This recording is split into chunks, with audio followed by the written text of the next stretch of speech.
The quiet town of Shadow Creek, Arizona, had weathered many threats along its desert frontier, from scorching droughts to devastating wildfires that scarred the surrounding mountains. But nothing had prepared its residents for the savage act of desecration that occurred on a sacred November morning when the Sombra Negra cartel deliberately set fire to the town's cherished veteran memorial. The limestone monument, which had stood for 30 years as a testament to fallen warriors, became an inferno of burning wreaths and melting bronze as cartel members recorded their handiwork, sending a brutal message to the community.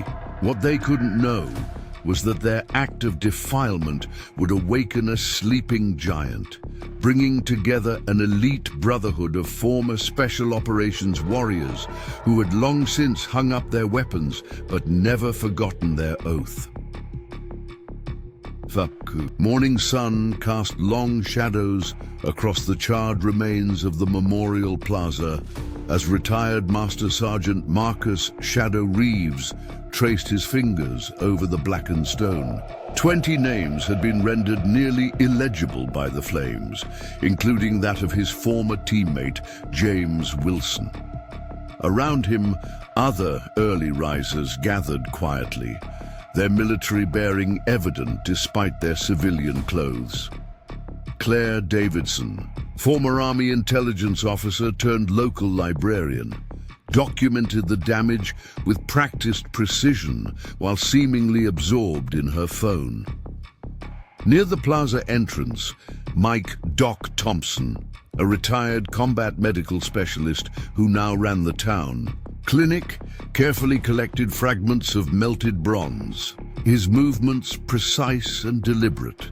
The local news van pulled up as Police Chief Sandra Martinez, herself a decorated Marine Corps veteran, established a perimeter around the scene. Another random act of vandalism, she announced for the cameras, but her eyes told a different story to those who knew how to read them. Behind her, retired Navy SEAL Commander Jack Morrison watched from his coffee shop across the street, the Warrior's Rest, his trained gaze noting details others might miss, the professional accelerants used, the tactical positioning of the surveillance. Cameras that had mysteriously malfunctioned. Third incident this month, Claire murmured, joining Jack at his usual corner table. Her intelligence background helped her piece together patterns others might miss. The cartel's presence had been growing, subtle at first, testing boundaries, probing defenses. The memorial burning wasn't random. It was a calculated escalation. As the morning progressed, more veterans filtered into the Warrior's Rest, their arrivals carefully staggered to avoid drawing attention. Former Green Beret Sam "Ghost" Rodriguez, now teaching at the local high school, brought detailed satellite imagery of recent cartel movements along the border. Retired Delta Force operator Keith "Cypher" Black, who ran the local security firm, contributed surveillance photos showing increased cartel activity in the region. They're sending a message, Jack observed, studying the evidence spread across his back office. Burning the memorial wasn't just about destruction. They're telling us they can strike at will, hit what matters most. The others nodded, understanding the implications. The cartel had crossed a line, not just attacking property, but desecrating sacred ground. By midday, Chief Martinez had finished her public statements about increased patrols and ongoing investigations. In private, she shared more troubling intelligence. The Sombra Negra cartel is expanding aggressively, she reported, to the gathered veterans. They've taken 3 towns across the border in the last month. Shadow Creek is next on their list. Mike Thompson's clinic had treated several suspicious injuries recently. Construction accidents that looked more like intimidation. Farming incidents that bore the hallmarks of professional violence. They're establishing presence, he noted, testing how we'll respond to escalating pressure. The afternoon brought more veterans to town, drawn by news of the memorial's destruction, but arriving with carefully crafted cover stories. Former Air Force para-rescue specialist Lisa Angel Chen came under the guise of visiting her sister's family. Retired Marine Scout sniper David "Hawk" Harrison drove his delivery truck through town, ostensibly making his usual supply runs while gathering crucial intelligence. In his private workshop behind the Warrior's Rest, Jack Morrison accessed a secure communications network he hadn't used in years. "Calling all shadows," his encrypted message read, using recognition codes known only to his former special operations team. Within hours, responses began filtering in from across the country.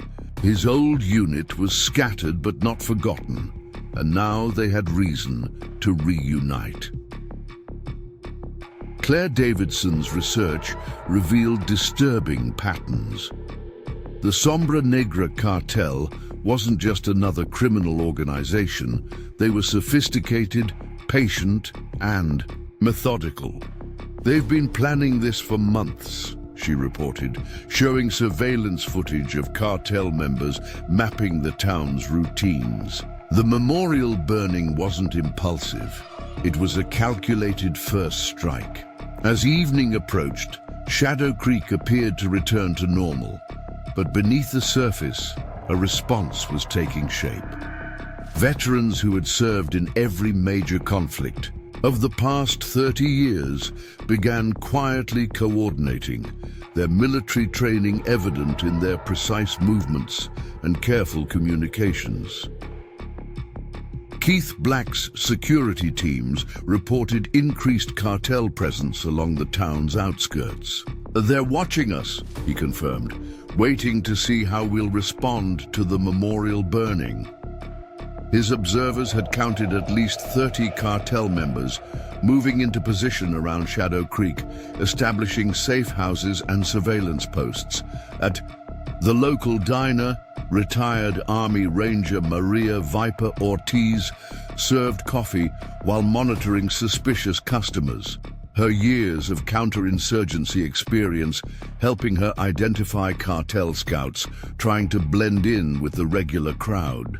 She noted their movements, their conversations, the way they cased the building's layout, all while maintaining her cover as a simple waitress. Sam Rodriguez used his position at the high school to gather intelligence from his students, many of whom had family across the border. "The cartel's been recruiting heavily," he reported during an encrypted meeting. "They're building strength for something big, and Shadow Creek is just the beginning." The Warrior's Rest became their unofficial command center, its back rooms transformed into a tactical operations hub disguised as storage space. Jack Morrison's years of SEAL experience guided their planning, while Claire Davidson's intelligence background helped them map the cartel's patterns and predict their next moves. As at night fell, more encrypted messages arrived from Jack's former team members. They were coming, specialists in urban warfare, demolitions experts, communications specialists, each bringing unique skills honed in the world's most dangerous places. The cartel had made a critical mistake in burning the memorial. They hadn't just attacked a monument. They'd awakened a brotherhood forged in combat. Chief Martinez maintained official police presence while quietly coordinating with the gathering veterans. Her officers would handle visible security, while the special operations teams worked invisibly, preparing for a confrontation the cartel wouldn't expect. Mike Thompson converted part of his clinic into a covert medical facility, ready to handle casualties without drawing attention. Lisa Chen's para-rescue experience would prove invaluable if things turned violent. while David Harrison began identifying sniper positions across town, marking fields of fire and planning overlapping coverage. The veterans moved with practiced efficiency, years of training evident in their careful preparation. Each had faced worse odds in more dangerous places, but this time the fight was personal. The cartel hadn't just challenged their town, they desecrated the memory of fallen brothers and sisters. Shadow Creek settled into an uneasy night, its streets quiet but far from empty. Veterans who had fought in jungles, deserts and mountains now prepared to defend their home, their experience transformed into a weapon the cartel never expected to face. The burning of the memorial had been meant to break their spirit. Instead, it had ignited a response that would teach the Sombra Negra cartel why some lines should never be crossed. In his darkened office, Jack Morrison studied satellite imagery while coordinating with his incoming team. The cartel thought they were dealing with a vulnerable border town. Soon, they would learn they had challenged an elite fighting force that had merely been dormant, not defeated. The memorial would be rebuilt, but first, a message needed to be sent. One written in a language that cartel soldiers would understand all too well. Dawn crept over Shadow Creek, painting the desert landscape in shades of purple and gold as Jack Morrison conducted his morning reconnaissance. From his rooftop observation post, he noted 3 black SUVs cruising the outskirts, cartel scouts mapping patrol routes and response times. Chief Martinez's police force maintained visible presence while the veterans' invisible network hummed with activity. The Warriors' Rest opened early, its regular customers unaware that the morning coffee crowd included 4 Delta Force operators and 3 former intelligence specialists. Claire Davidson's laptop displayed real-time surveillance feeds disguised as social media updates, while Keith Black coordinated his security teams through seemingly casual conversations about local sports. Movement on the south side, Mike Thompson reported quietly, stopping at Jack's table for what appeared to be a routine coffee refill. 2 vehicles, heavily armed, watching the high school. Sam Rodriguez had already adjusted his teaching schedule, ensuring his students remained away from windows overlooking potential firing positions. The cartel's presence grew bolder with each passing hour. Their vehicles drove slower, their observers more obvious, testing the town's response. What they saw was exactly what the veterans wanted them to see, a community struggling to maintain normalcy after the memorial's destruction. Maria Ortiz's diner became an impromptu intelligence hub, her waitress routine allowing her to monitor conversations while coordinating with incoming special operations teams. "Table 4, she murmured into her concealed radio. 3 new faces asking about property values near the border. Claire's quick background check confirmed their cartel connections. By mid-morning, 4 more of Jack's former SEAL team members had arrived in town. Ryan Frost Chen, demolitions expert, took a room at the local motel, his equipment disguised as construction tools. Marcus Shadow Reeves established a hidden command post in the abandoned mine shaft outside town, its Cold War-era communications equipment still functional after decades of disuse. Lisa Chen's aerial survey, conducted under the guise of civilian flight training, revealed the full scope of the cartel's encroachment. "They've established forward positions here, here, and here," she reported, marking locations on their digital map. At least 40 personnel, professional military gear, satellite communications. David Harrison's delivery routes provided perfect cover for reconnaissance. His truck's cameras captured crucial intelligence: cartel safe houses, weapons caches, surveillance posts. "They're setting up for something big," he warned during an encrypted briefing. "These aren't street thugs. They're running military-style operations." The afternoon brought more veterans into town, each arrival carefully staged to avoid pattern recognition. Former Marine Force recon operator Teresa Phantom Vasquez opened a temporary food stand near the high school, providing overwatch while maintaining perfect cover. Retired Army Special Forces medic James "Patch" Sullivan integrated with the local emergency services, establishing covert triage points throughout Shadow Creek. Chief Martinez's afternoon patrol encountered the first direct provocation. Two cartel vehicles deliberately cut off her cruiser, their occupants making a show of recording her response. "They're cataloging our reactions," she reported later at the Warrior's Rest. "Testing our protocols, looking for weaknesses." The burnt memorial site became a gathering point for concerned citizens, providing perfect cover for the veterans' surveillance operations.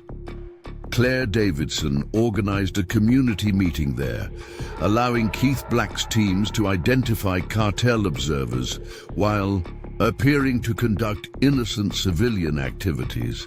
"They're using sophisticated counter-surveillance equipment," Sam Rodriguez noted, his students' innocent photos revealing cartel technical capabilities. "Mexican military grade, possibly even better. Someone's bankrolling them heavily." Mike Thompson's clinic received its first warning.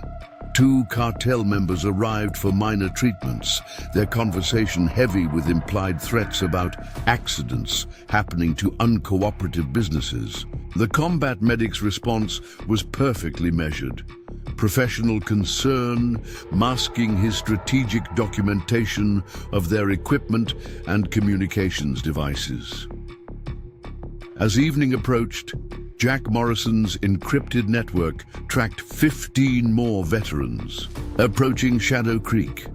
Among them, Diana Eclipse Torres, former Navy intelligence specialist, and Marcus "Hammer" Johnson, whose Delta Force experience in urban warfare would prove invaluable in the coming days.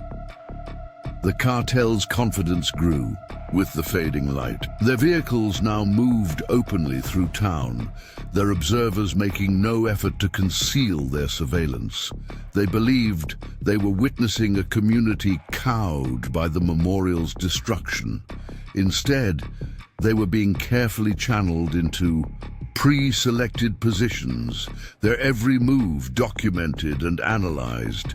Lisa Chen's last flight of the day confirmed their suspicions. "Major convoy moving up from the south," she reported. "Heavy weapons, professional security protocols. Their main force is positioning for something significant." The Warrior's Rest closed early, transforming into a full command center once the last civilian customers departed.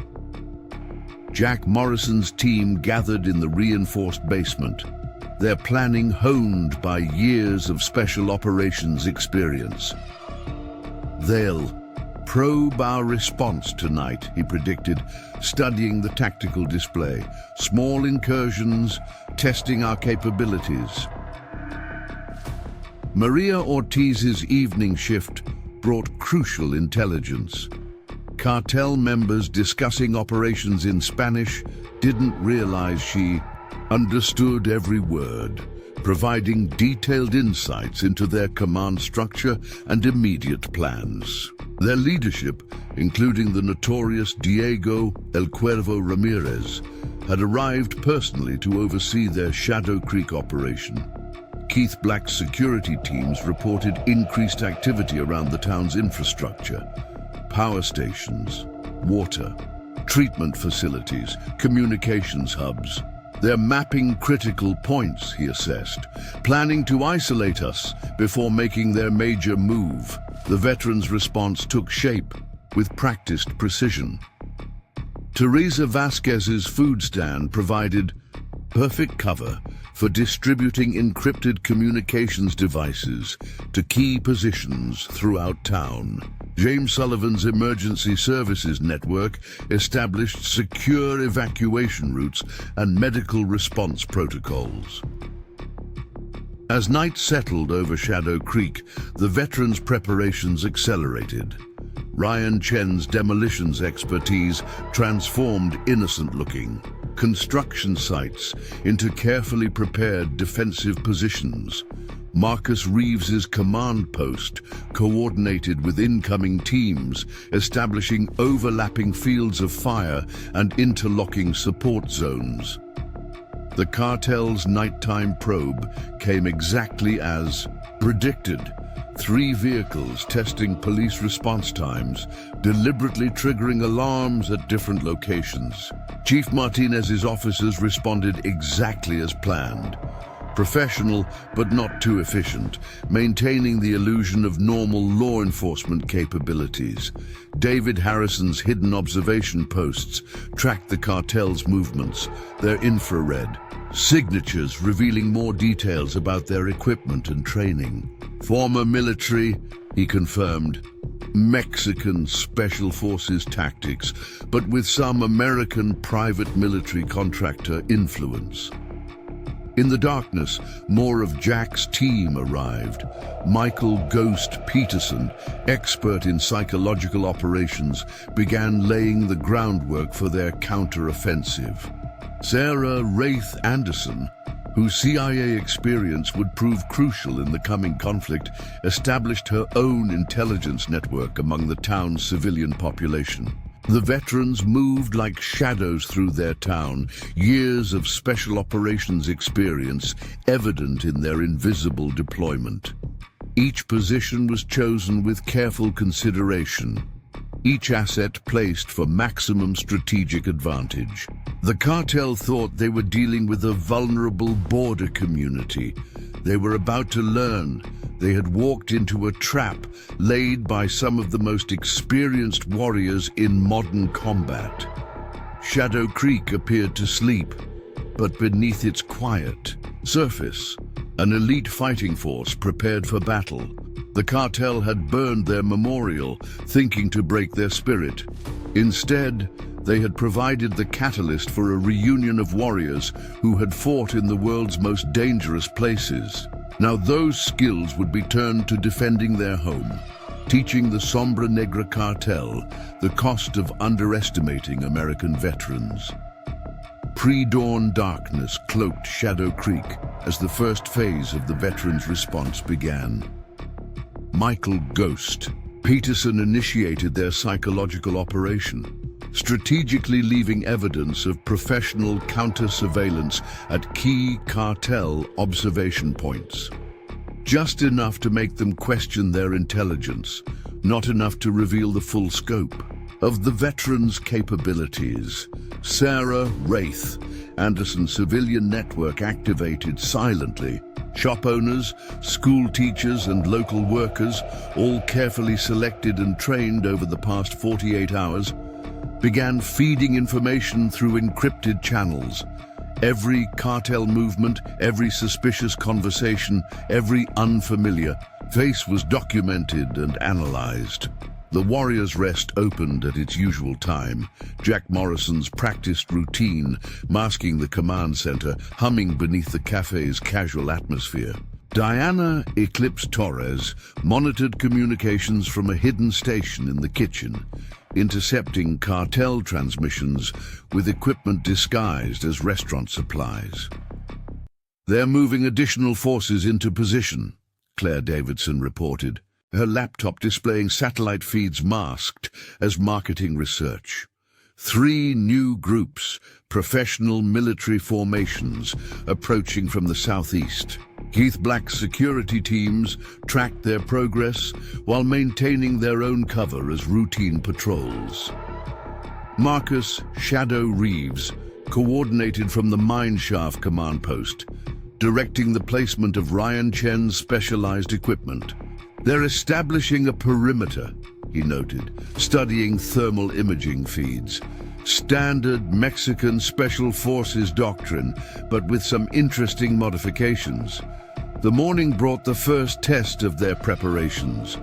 2 cartel vehicles approached Mike Thompson's clinic, their occupants heavily armed despite their attempts at disguise.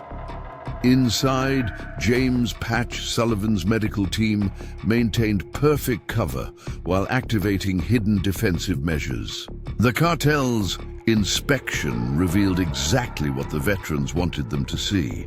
A typical small-town medical facility, seemingly vulnerable.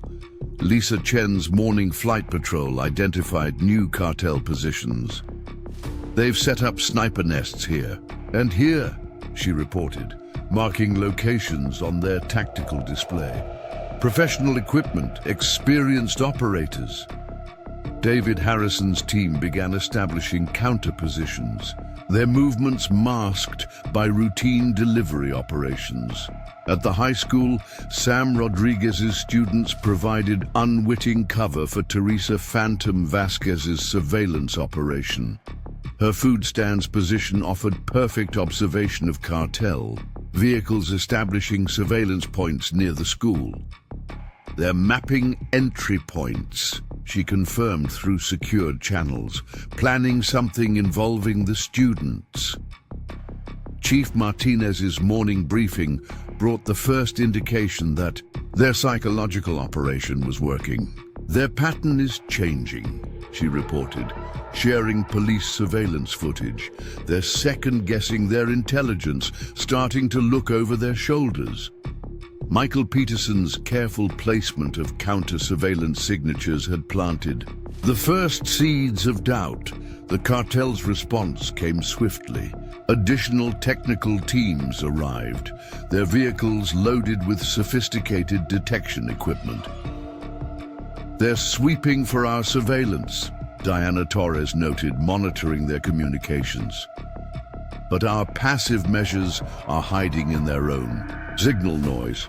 By mid-morning, Marcus Hammer Johnson's urban warfare expertise proved invaluable. His team had transformed ordinary buildings into interlocking defensive positions, every modification invisible to casual observation. They're following textbook expansion protocols, he assessed, making the same mistakes we've seen in urban operations worldwide. Maria Ortiz's diner became the focal point for the next phase. Cartel members arrived in force, making a show of their presence while attempting to intimidate regular customers. What they couldn't know was that every civilian in the diner had been carefully briefed, their reactions programmed to feed the cartel's overconfidence. Their command structure is evolving, Sarah Anderson reported, her CIA experience helping her decode their hierarchy. El Cuervo is taking personal control, pushing aside his local lieutenants. He's sensing something's wrong, but can't identify what. The afternoon brought new challenges. Cartel technical teams began systematic sweeps of the town's communications infrastructure. Ryan Chen's carefully designed countermeasures activated automatically, feeding them exactly the data they expected to find while masking the veterans' actual network. Lisa Chen's final flight of the day revealed the cartel's growing frustration. They're accelerating their timeline, she observed, noting increased movement of heavy weapons. Our psychological operation is working. They're starting to make mistakes. Keith Black's security teams reported the first direct probing attacks. Small groups testing response times, analyzing reaction patterns, looking for weaknesses in the town's security. Each probe was met with carefully calculated responses, appearing professional but not too efficient, maintaining the illusion of normal civilian security measures. The Warriors' Rest became the center of their counterintelligence operation. Jack Morrison's decades of special operations experience guided their response, each move designed to shape the cartel's perception of Shadow Creek's capabilities. "They're still seeing what they expect to see," he noted during their secure briefing. "But that perception is starting to crack." As evening approached, Teresa Vasquez's position near the school captured crucial intelligence. Cartel surveillance teams were paying special attention to student movements, particularly the children of prominent town figures. "They're planning to use the kids as leverage," she warned, through encrypted channels. Mike Thompson's clinic received another cartel visit, this time from their medical support team, seeking to establish cooperation. James Sullivan's carefully crafted responses gave them nothing while gathering critical information about their field medical capabilities. David Harrison's night surveillance revealed new patterns in the cartel's deployment. Their positioning for a major operation, he reported from his hidden observation post, but their formation is sloppy. They're rushing their preparation, making basic tactical errors. The veterans' psychological operation escalated as darkness fell. Michael Peterson's team began the next phase, introducing subtle inconsistencies into the cartel's intelligence gathering. Each piece of information they collected seemed to contradict previous data, creating confusion and paranoia in their analysis. Sarah Anderson's civilian network reported increased tension among cartel observers. Their questions were becoming more focused, their intimidation tactics more aggressive. "They know something's wrong," she assessed, "but their training is working against them. They're looking for traditional military or law enforcement responses." In the command center beneath the Warriors' Rest, Jack Morrison's team monitored the cartel's growing frustration. Diana Torres intercepted communications revealing heated arguments between El Cuervo and his lieutenants. Their carefully planned operation was starting to unravel, though they couldn't understand why. Marcus Johnson's urban warfare experience proved prophetic. "They're following the same pattern we've seen before," he explained during their evening briefing. "When sophisticated opponents face unexpected resistance, they typically escalate dramatically, trying to regain control through overwhelming force." The night brought confirmation of their assessment. Claire Davidson's surveillance network detected large-scale movement of cartel forces. "They're consolidating their positions," she reported, tracking thermal signatures. "Preparing for something major within the next 24 hours. Shadow Creek settled into another deceptively quiet night, but beneath its calm surface, the veterans' trap was nearly complete. The cartel's frustration would soon drive them to make their big move, but every possible response had been anticipated, every potential action already counted. The burnt memorial site stood dark and silent, its destruction still serving as the catalyst for what was to come. The cartel had meant it as a symbol of their power, never realizing they had provided the very thing needed to bring these elite warriors together. Now, as their forces gathered for what they believed would be their decisive strike, the veterans of Shadow Creek prepared to teach them why some lines should never be crossed. The first rays of morning sunlight revealed new tensions in Shadow Creek, as El Cuervo's frustration manifested in aggressive displays of force. 6 heavily armed vehicles conducted presence patrols through residential neighborhoods, their occupants making no effort to conceal their weapons. Inside the Warriors' Rest, Jack Morrison tracked their movements with practiced calm, each provocation falling perfectly into their strategic framework. They're getting sloppy, Diana Eclipse Torres noted, monitoring cartel communications from her hidden station. 3 separate teams have broken basic security protocols in the last hour. Their encrypted channels crackled with increasingly heated arguments between field commanders, each blaming others for their inability to establish effective control over the seemingly vulnerable town. Claire Davidson's surveillance network detected a significant shift in cartel operations. "They're moving their command center," she reported, tracking digital signatures through the town's communications grid, abandoning their careful approach for something more aggressive. Keith Black's security teams observed cartel technical units hastily relocating equipment, their professional discipline eroding under mounting pressure. The morning's first direct confrontation came at Mike Thompson's clinic. A cartel enforcement team arrived demanding immediate access to patient records, their previous attempts at subtle intimidation replaced by open threats. Inside, James Patch Sullivan's carefully prepared response protocol activated. Security cameras captured every moment as the veteran medical team appeared to comply while actually feeding the cartel carefully crafted misinformation. Lisa Chen's early reconnaissance flight confirmed their strategic assessment. They're concentrating. Forces here, here, and here, she indicated on their tactical display. Classic preparation for urban containment, but their perimeter has significant gaps. David Harrison's hidden observation posts documented the cartel's deteriorating tactical positioning, their rushed deployment creating vulnerable flanks. At the high school, Sam Rodriguez implemented the next phase of their counterintelligence operation.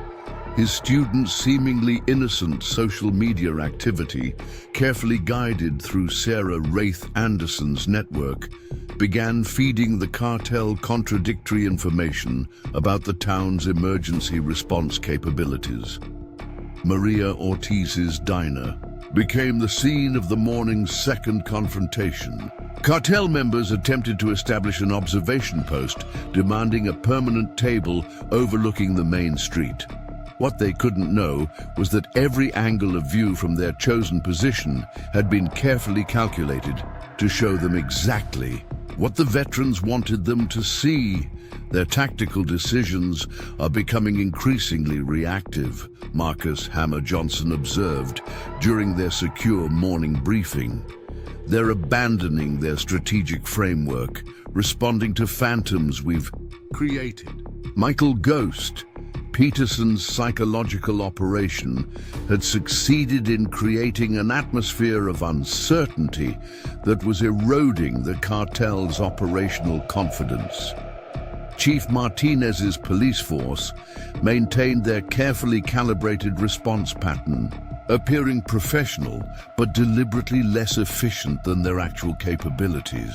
Each interaction with cartel forces was meticulously documented, building evidence for future federal prosecution while maintaining their cover of typical small-town law enforcement. Teresa Phantom Vasquez's position near the school captured crucial intelligence as cartel surveillance teams grew increasingly aggressive. They're preparing for a student-centered operation, she warned through secured channels. But their surveillance is sloppy. They've missed our countermeasures completely. Ryan Chen's technical countermeasures continued feeding the cartel's intelligence units corrupted data, each piece carefully designed to heighten their growing paranoia. Their sophisticated equipment detected exactly what the veterans wanted them to find, leading them further into an elaborate tactical trap.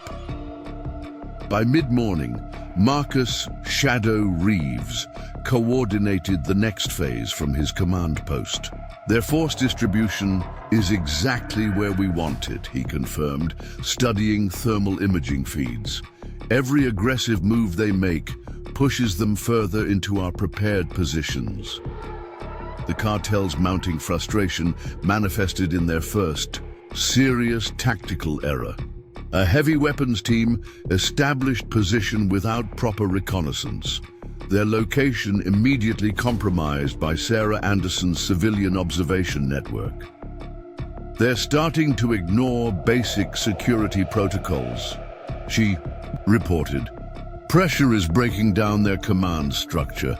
Jack Morrison's decades of special operations experience recognized the critical moment approaching. They'll make their big move soon, he briefed his team. Their tactical deterioration has reached the point where they'll try to regain control through overwhelming force. Diana Torres's communications intercepts confirmed his assessment, revealing heated demands from El Cuervo for immediate, decisive action. The afternoon brought another indicator of the cartel's eroding discipline. Their surveillance teams began, conducting aggressive vehicle stops, searching civilian cars without attempting to maintain their previous cover of legitimacy. Each incident was carefully documented by Keith Black's security teams, building their case while maintaining the illusion of helplessness. Claire Davidson's analysis revealed the full impact of their psychological operation.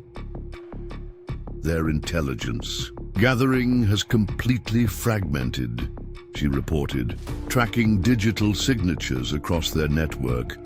Different teams are reporting contradictory information, creating confusion in their tactical planning. The Warriors' Rest continued its role as the perfect observation post, its regular customer traffic providing cover for the veterans' ongoing surveillance. Jack Morrison's team watched as cartel commanders met in plain sight, their heated arguments visible through the cafe's windows. They're losing their tactical cohesion, he noted, recognizing the signs of an organization about to make critical mistakes. Lisa Chen's final flight of the day brought confirmation of their strategic success. Their force positioning is exactly where we predicted, she reported, marking updated locations on their tactical display. Every aggressive response has pushed them further into our prepared grid. Mike Thompson's clinic documented increasing cartel casualties as their deteriorating discipline led to accidents and friendly fire incidents. Each injury treatment provided James Sullivan's team with more intelligence about their equipment and capabilities while maintaining perfect cover as a typical rural medical facility. David Harrison's surveillance network captured the cartel's growing reliance on brute force over strategy. They're abandoning their sophisticated approach, he reported from his observation post, falling back on basic intimidation tactics that expose their movements. As evening approached, Teresa Vasquez's position recorded crucial intelligence about the cartel's planned operation. They're preparing for a major show of force, she confirmed through encrypted channels. But their preparations are rushed, uncoordinated. The veterans' psychological operation had succeeded in pushing the cartel exactly where they wanted them. Marcus Johnson's urban warfare experience proved invaluable as they finalized their counter-strike preparations. They're making the same mistakes we've seen in every urban operation where sophisticated opponents lose tactical coherence, he explained during their evening briefing. Their training is becoming a liability, making them predictable. The night brought final confirmation that their strategy had succeeded. Sarah Anderson's civilian network reported cartel forces consolidating for a major operation, their movements hasty and uncoordinated. They've abandoned their careful infiltration for pure intimidation, she assessed. Exactly the reaction we wanted. Shadow Creek settled into position for the coming confrontation, every veteran precisely placed according to their carefully crafted strategy. The cartel's frustration had driven them exactly where the special operations teams wanted them, rushing into a decisive strike without proper preparation or reconnaissance. The destroyed memorial site stood as a dark reminder of why they had gathered, its charred surface reflecting moonlight as cartel forces prepared what they believed would be their overwhelming response to the town's resistance. They had no way of knowing that every move, every decision, every aggressive action had been carefully orchestrated to bring them to this moment. First rays of dawn had barely touched Shadow Creek when El Cuervo launched what he believed would be his decisive strike. 30 vehicles converged on the town center, their occupants heavily armed and operating with the reckless confidence of those who believe they face no real opposition. Jack Morrison watched from the Warrior's Rest as the cartel's main force rolled past his position, each vehicle falling perfectly into the veterans' prepared grid. All teams in position, Diana Torres confirmed through their encrypted network, her voice calm as she monitored the cartel's chaotic communications. From her hidden station, she tracked their force distribution, noting how their aggressive deployment had left critical vulnerabilities in their formation. Claire Davidson's surveillance system captured the full scope of the cartel's operation. "They're moving to secure key locations," she reported, marking targets on their tactical display. Police station, school, medical center, textbook intimidation pattern. Keith Black's security teams maintained their cover while documenting every movement, building evidence for the coming response. The first phase of the cartel's operation targeted Mike Thompson's clinic. A heavily armed team breached the entrance, expecting to find a vulnerable medical facility. Instead, they encountered James Sullivan's perfectly executed delaying action.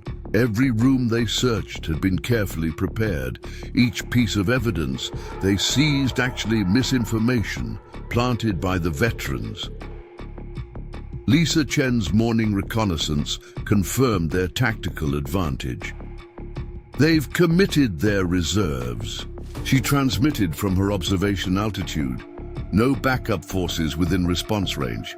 David Harrison's hidden observation posts tracked the cartel's hastily established perimeter, noting every gap in their coverage. At the high school, Sam Rodriguez implemented their student protection protocol. His veterans' training became evident. As he coordinated the evacuation through pre-planned routes, each movement timed to avoid the cartel's planned containment. Teresa Vasquez's position provided overwatch, ensuring every student group moved safely through their prepared corridors. Maria Ortiz's diner became a focal point as cartel forces attempted to establish a command post in its central location. Her years of counterinsurgency experience showed in her perfect performance, appearing appropriately frightened while actually coordinating the veterans' response through hidden channels. Their tactical cohesion is completely compromised, Marcus Johnson assessed, monitoring the operation from his concealed position. They're operating in isolated teams without proper coordination. Michael Peterson's psychological operation had succeeded in creating such confusion that the cartel's sophisticated command structure had devolved into independent units acting without strategic direction. Chief Martinez's police force executed their part of the plan flawlessly, appearing to resist, then tactically withdraw, drawing cartel forces deeper into the veterans' prepared positions. Each retreat was carefully calculated, leading their opponents exactly where Jack Morrison's team wanted them, Ryan Chen's technical countermeasures activated automatically as the cartel attempted to establish communications control. Their sophisticated equipment encountered exactly the type of interference they expected from a small-town systems, while the veterans' actual network remained completely hidden. Marcus Reeves coordinated the growing chaos from his command post, watching as the cartel forces spread themselves increasingly thin. They're dividing their forces exactly as predicted, he confirmed through secure channels. Each aggressive move isolates them further from support. Sarah Anderson's civilian network provided crucial real-time intelligence as the cartel's operation unfolded. They're starting to lose tactical coherence, she reported, tracking their increasingly erratic movements. Different teams are acting without coordination, creating gaps in their coverage. El Cuervo's frustration became evident in his increasingly aggressive commands. Diana Torres intercepted his communications as he demanded immediate results, pushing his forces to abandon any pretense of subtle control for pure intimidation. Each order further degraded their tactical position. The Warriors' Rest became the perfect observation post as cartel commanders struggled to maintain control of their operation. Jack Morrison's team watched their growing frustration, noting how each attempt to establish dominance actually weakened their strategic position. They're falling apart faster than expected, he noted during a secure transmission. By mid-morning, the cartel's operation had devolved into exactly the scenario the veterans had planned for. Isolated teams operating without proper support, aggressive actions without strategic cohesion, and a complete breakdown of their sophisticated command structure. Claire Davidson's analysis revealed the full extent of their tactical failure. Mike Thompson's clinic continued its role as both intelligence gathering point and strategic asset.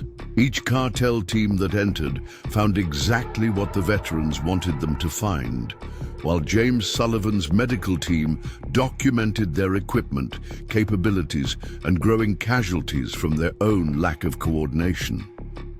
Lisa Chen's aerial surveillance captured the cartel's deteriorating positioning. They've lost all semblance of perimeter control, she reported, marking their scattered formations. Complete tactical breakdown. David Harrison's ground-level observations confirmed her assessment, tracking how their forces had separated into vulnerable, isolated units. Teresa Vasquez's position near the school provided crucial intelligence as the cartel's student-focused operation fell apart. Their attempts to establish control were consistently disrupted by the veterans' careful preparation, each move countered before it could develop. The afternoon brought the first signs of the cartel's complete tactical failure. Isolated teams began acting independently, their attempts at intimidation becoming increasingly desperate as they failed to establish effective control. Keith Black's security teams documented every violation, building an overwhelming case for federal prosecution. Marcus Johnson's urban warfare experience proved prophetic as the cartel's operation continued to degrade. They're making every mistake we predicted, he confirmed through secure channels. Their training is actually working against them now. They can't adapt to a situation that doesn't match their tactical doctrine. The cartel's sophisticated equipment became a liability as Ryan Chen's countermeasures created increasing confusion in their communications. Different teams received contradictory orders, their attempts at coordination further degrading their tactical position. Each effort to re-establish control only created more chaos in their command structure. As evening approached, El Cuervo's authority began to crack. Diana Torres intercepted increasingly desperate communications as his commanders reported failure. After failure, each attempt to demonstrate power actually revealing their growing weakness. The cartel's attempt to overwhelm Shadow Creek through force had played perfectly into the veterans' strategy. Jack Morrison's team monitored the operation's collapse from their various positions throughout town. Years of special operations experience had taught them that sophisticated opponents often defeat themselves when faced with unconventional resistance. The cartel's training and equipment had become a trap, preventing them from adapting to the veterans' carefully crafted response. Shadow Creek appeared to be in chaos, but beneath the surface, every aspect of the situation was under precise control. The veterans' preparation had created a tactical environment where the cartel's every attempt to establish dominance actually weakened their position. Their sophisticated operation had been transformed into a demonstration of their own vulnerabilities. The burnt memorial site stood as a silent witness to the cartel's fatal mistake. Their act of desecration had brought together a force they couldn't understand, creating an opposition that used their own sophistication against them. As night fell over Shadow Creek, the veterans prepared for the final phase of their operation, knowing the cartel's frustrated forces would soon make their last, desperate push for control. Night descended over Shadow Creek as El Cuervo marshaled his forces for what he believed would be a decisive strike.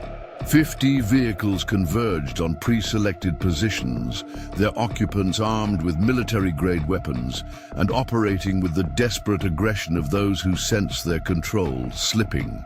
Away from the warriors' rest, Jack Morrison tracked their movements through his encrypted network, each cartel position falling exactly where the veterans had predicted.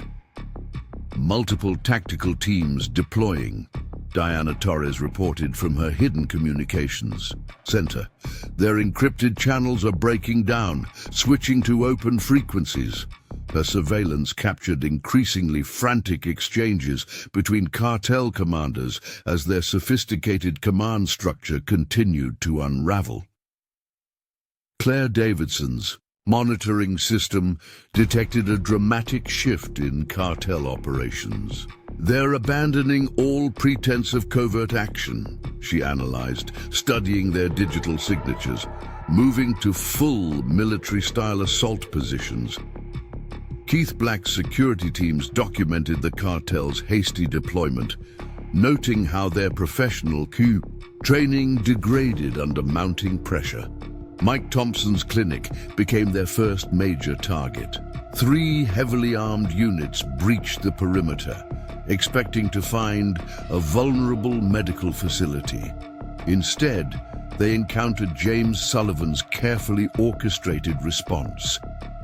Every room they secured had been prepared in advance. Each piece of medical equipment they attempted to control actually part of the veterans' surveillance network. Lisa Chen's night reconnaissance revealed the full extent of the cartel's tactical deterioration. Their perimeter is completely compromised, she transmitted from her observation position. No coordinated defense, no proper support positions.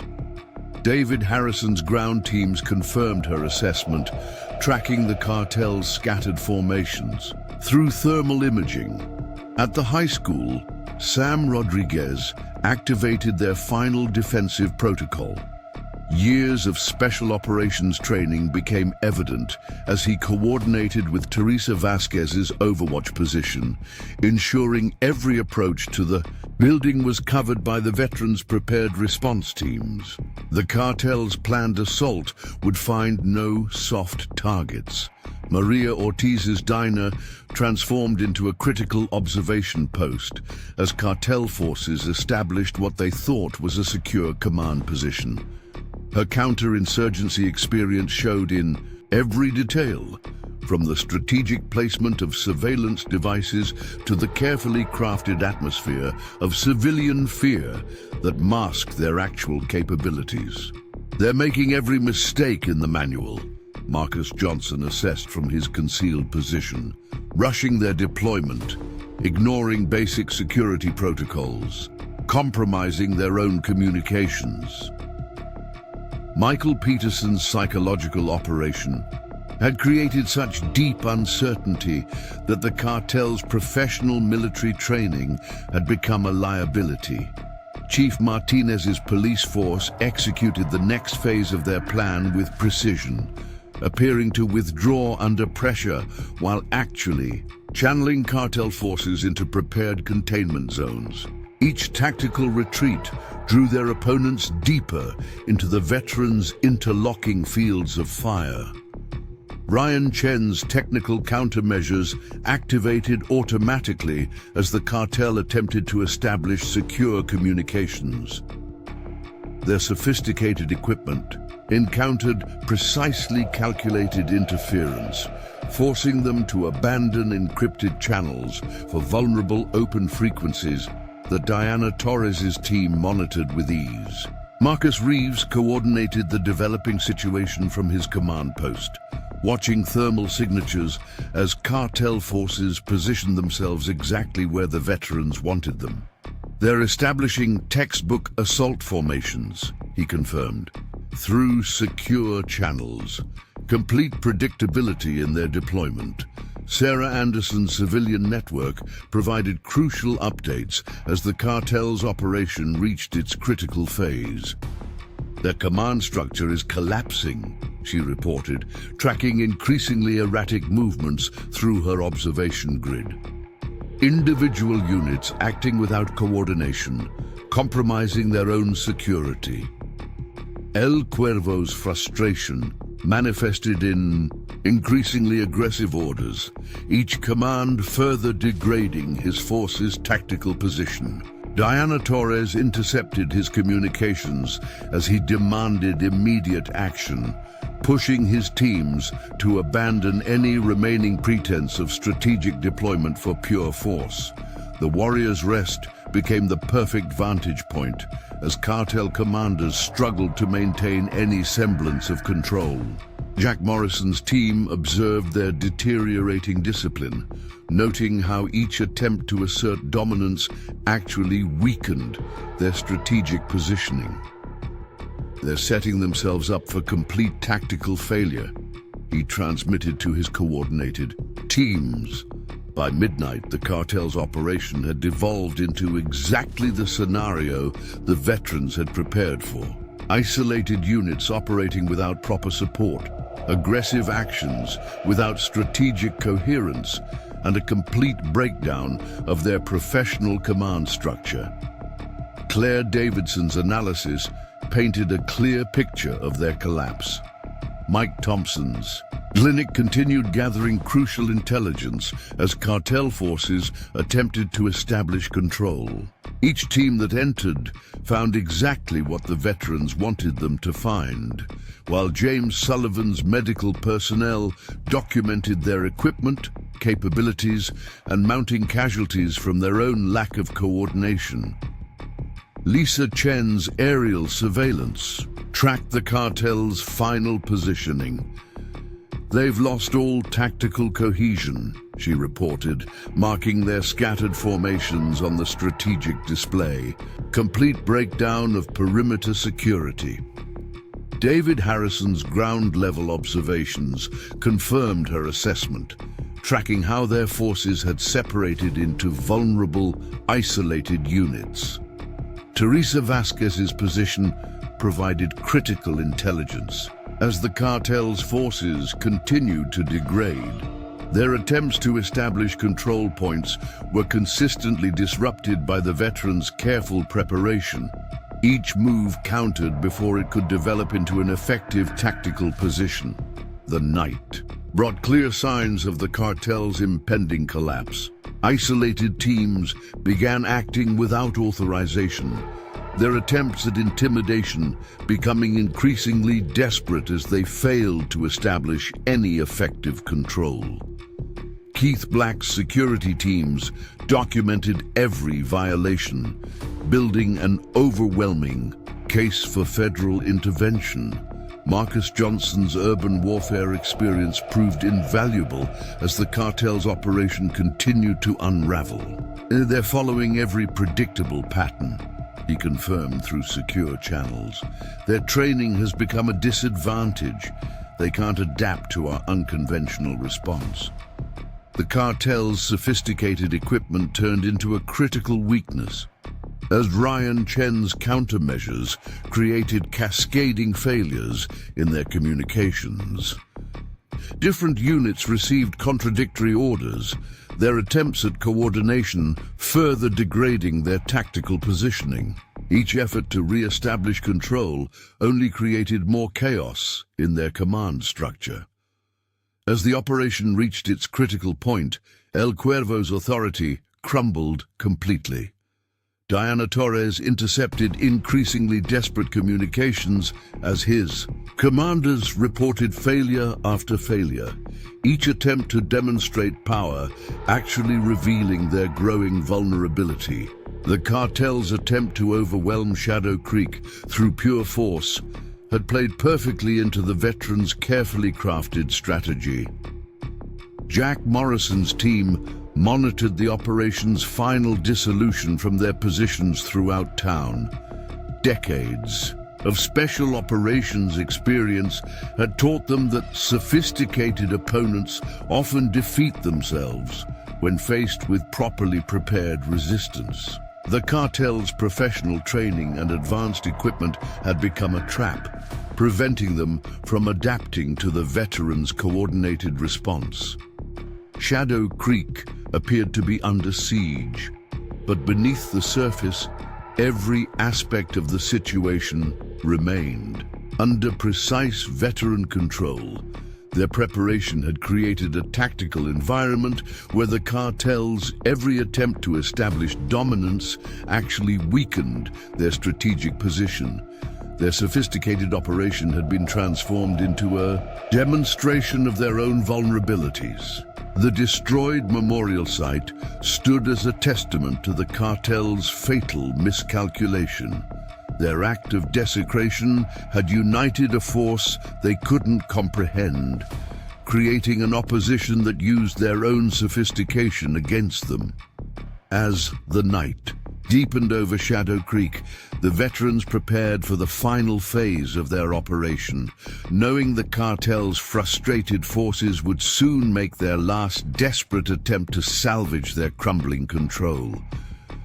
The pre-dawn hours brought El Cuervo's final desperate gambit. Abandoning all pretense of strategic deployment, he ordered his remaining forces to converge on Shadow Creek's center in what he envisioned as an overwhelming show of force. Nearly 80 vehicles moved through darkened streets, their occupants heavily armed and operating with the reckless aggression of those who've lost all tactical coherence. From the Warrior's Rest, Jack Morrison monitored their chaotic advance through his network of sensors. "They're committing everything," he transmitted. To his teams, no reserves, no fallback positions, complete abandonment of basic security protocols. Years of special operations experience told him this was the moment they'd been waiting for. Diana Torres's communications intercepts revealed the full extent of the cartel's tactical collapse. Their command structure has completely fragmented, she reported from her hidden station. Different units are using unsecured channels, broadcasting operational details in the clear. Her surveillance captured increasingly desperate exchanges between cartel commanders as their sophisticated organization devolved into isolated groups acting without coordination. Claire Davidson's monitoring system painted a stark picture of their deterioration. "They're moving in completely predictable patterns," she analyzed, studying their digital signatures. following standard assault protocols without any adaptation to the situation. Keith Black's security teams documented the cartel's rushed deployment, recording every violation of basic military doctrine. Mike Thompson's clinic became the focal point for their first major push. 5 heavily armed units converged on the facility, expecting to establish a command center. Instead, they found James Sullivan's perfectly executed defensive protocol in action. Every room they entered had been prepared. Every piece of equipment they attempted to secure, actually part of the veterans' surveillance network. Lisa Chen's aerial reconnaissance tracked their scattered formations through the darkness. No coherent, in perimeter, no proper support positions. She transmitted from her observation altitude. They're exposing critical vulnerabilities in every sector. David Harrison's ground teams confirmed her assessment, their thermal imaging revealing the cartel's complete loss of tactical discipline. At the high school, Sam Rodriguez and Teresa Vasquez coordinated their final defensive positions. Years of special operations training became evident as they transformed the seemingly vulnerable building into an integrated part of the Veterans Response Network. The cartel's planned demonstration of force would find no weak points to exploit. Maria, Ortiz's diner, provided perfect observation of the cartel's deteriorating command structure. Her counterinsurgency experience showed in every detail of her response, appearing appropriately intimidated while actually coordinating the veterans' synchronized reaction through hidden channels. Each cartel commander who entered found exactly what the veterans wanted them to see. They're making fundamental errors in urban deployment, Marcus Johnson assessed from his concealed position. Clustering their forces, creating perfect targets, ignoring basic security measures. Michael Peterson's psychological operation had succeeded in pushing them exactly where the veterans wanted them, concentrated and vulnerable.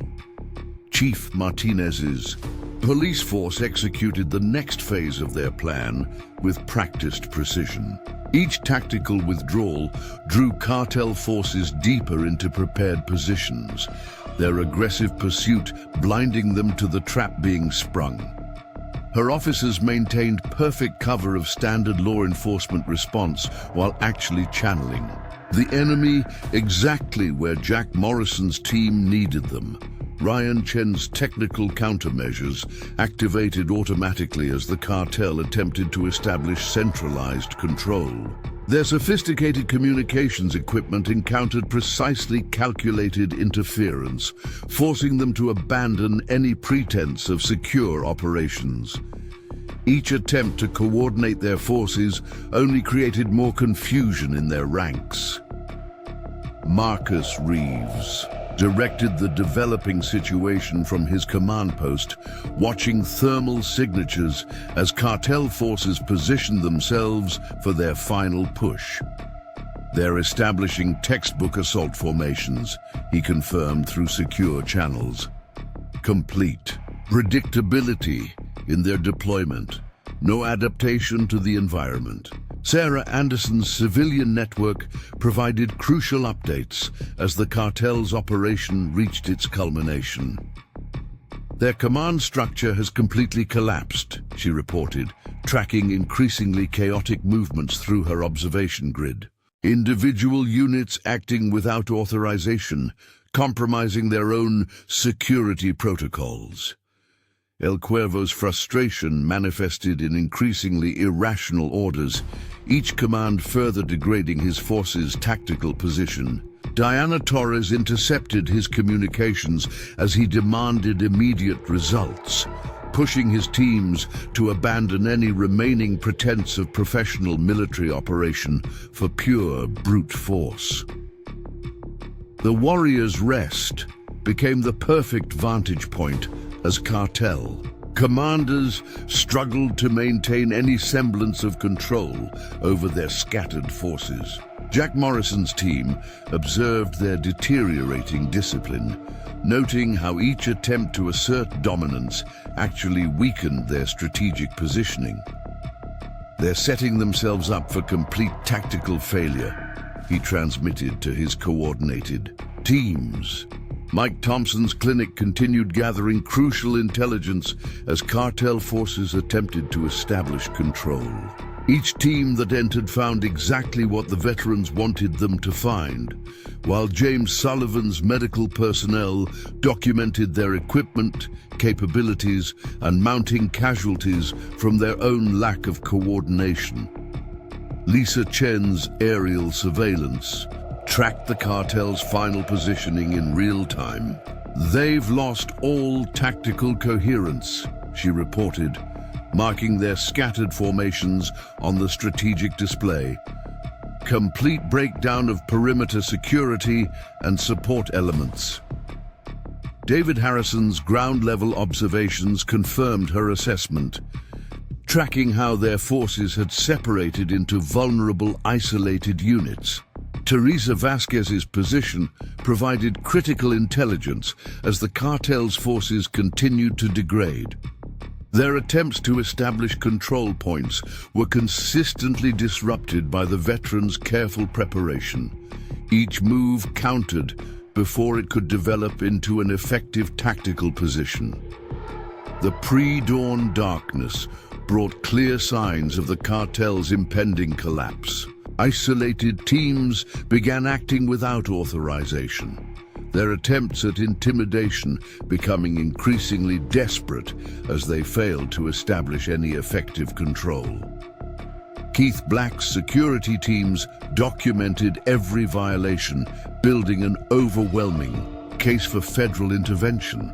Marcus Johnson's urban warfare experience proved invaluable as the cartel's operation continued to unravel. "They're following every predictable pattern," he confirmed through secure channels. "Their training has become a disadvantage. They can't adapt to our unconventional response." The cartel's sophisticated equipment turned into a critical weakness, as Ryan Chen's countermeasures created cascading failures in their communications. Different units received contradictory orders, their attempts at coordination further degrading their tactical positioning. Each effort to re-establish control only created more chaos in their command structure. As the operation reached its critical point, El Cuervo's authority crumbled completely. Diana Torres intercepted increasingly desperate communications as his commanders reported failure after failure, each attempt to demonstrate power actually revealing their growing vulnerability. The cartel's attempt to overwhelm Shadow Creek through pure force had played perfectly into the veterans' carefully crafted strategy. The first rays of dawn revealed the full extent of the cartel's tactical disaster. Their forces had concentrated exactly where the veterans wanted them. Their sophisticated operation transformed into a textbook example of how professional military training could become a fatal liability when faced with properly prepared opposition. Shadow Creek appeared to be under siege, but beneath the surface, every aspect of the situation remained under precise veteran control. Their preparation had created a tactical environment where the cartel's every attempt to establish dominance actually weakened their strategic position. Their sophisticated operation had been transformed into a demonstration of their own vulnerabilities. The charred memorial site stood as a silent witness to the coming resolution. The cartel's act of desecration had united a force they couldn't comprehend, creating an opposition that used their own sophistication against them. As morning light spread across Shadow Creek, the veterans prepared to spring their final trap, knowing the cartel's frustrated forces had positioned themselves perfectly for complete tactical defeat. Dawn painted Shadow Creek in shades of red and gold as the veterans initiated their decisive counterstrike. Jack Morrison's voice came clear and calm through their encrypted network. All teams execute Phase Delta. Years of special operations experience had taught them that timing was everything, and the cartel had finally positioned themselves exactly where the veterans wanted them. Diana Torres activated their communications override, broadcasting on all cartel frequencies. "Your perimeter is compromised," she transmitted in perfect Spanish, her voice carrying the authority of someone who knew every detail of their tactical weakness. All escape routes are sealed. The sudden intrusion into their supposedly secure channels sent immediate shockwaves through the cartel's command structure. Claire Davidson's surveillance system executed its final protocol, systematically shutting down the cartel's sophisticated equipment. "Their tactical network is blind," she confirmed, watching digital signatures disappear from her display. "Complete communications blackout in all sectors." Keith Black's security teams moved silently into position, ready to exploit the chaos. Mike Thompson's clinic transformed instantly from apparent vulnerability to tactical strongpoint. James Sullivan's medical team dropped their cover of civilian medical staff, revealing veterans with extensive combat medicine experience. Every cartel unit that had forced their way in suddenly found themselves trapped by their own aggressive positioning. Lisa Chen's aircraft appeared from multiple directions. Civilian planes, piloted by former military aviators, executing a perfectly coordinated show of force. "All cartel vehicles are boxed in," she reported, her aerial perspective revealing how completely they had been contained. No viable escape routes remaining.